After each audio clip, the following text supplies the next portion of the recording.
Inspired by one of Starbucks' most popular seasonal treats, this Christmas Cranberry Bliss Loaf is a wonderful way to start the holiday season.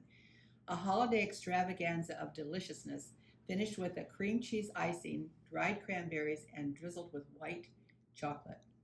To make this Christmas Cranberry Bliss Loaf, you will need 1½ cups of flour, 1/2 teaspoon of baking powder, 1/2 teaspoon of baking soda, and 1/2 teaspoon of coarse salt. You'll also need 1 cup of sugar, 1 stick of softened butter, unsalted, 2 eggs, 1 teaspoon of vanilla, 1/2 cup of buttermilk, 1/2 cup of dried cranberries, and 1/2 cup of white chocolate chips. You'll finish this loaf with a beautiful white icing. You'll need 2 cups of powdered sugar, 2 ounces of cream cheese, 1 teaspoon of vanilla. You'll need enough milk to make a good, thick, but runny icing. And for the final finish, you'll need another 1/2 cup of chopped dried cranberries, another 1/2 cup of white chocolate, and some coconut oil to help the melting process.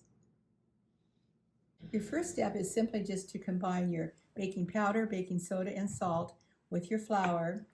Mix well, and we'll just put this aside. Butter your loaf pan and preheat your oven to 350 degrees. Into a large mixing bowl, put your softened butter, your sugar, and add your vanilla and mix well until well blended. Once your butter and sugar is well creamed together, add your eggs one at a time.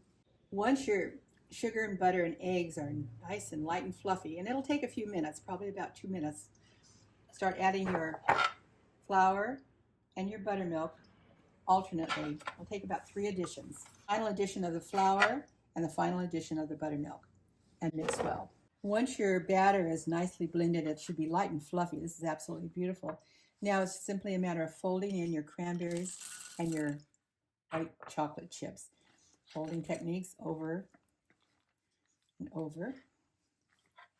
And now this will be poured into our baking pan and baked for about 1 hour. Pour your batter into your prepared baking dish and now into the oven. Into a mixing bowl, I've added our softened cream cheese, to which I'm going to add a teaspoon of vanilla. And I'm going to mix this well and then start adding powdered sugar. As you can see, my icing is too thick, so I'm adding very small increments of milk until I get the right consistency. This is what I'm looking for. It's thick, and yet it still is runny. When the loaf has cooled, place the loaf on a wire rack with a cookie sheet under it.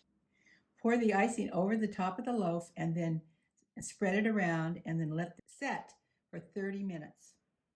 Your icing should be thick enough to give you a nice topping, but thin enough to kind of drip down the sides. Either on stovetop using a double boiler or in the microwave, gently melt your white chocolate with the addition of 1 teaspoon of coconut oil. The coconut oil will keep your chocolate nice and smooth and keep it from seizing up. Our icing has set up nicely and has been about 30 minutes, and now I'm just sprinkling some chopped cranberries over the top. To finish this beautiful loaf, you just use your melted chocolate and drizzle the top generously with your melted white chocolate. This Christmas Cranberry Bliss Loaf is a great way to welcome the Christmas season. If you like to give friends homemade holiday treats, then this is the perfect recipe for you. Always popular and sure to become a seasonal favorite.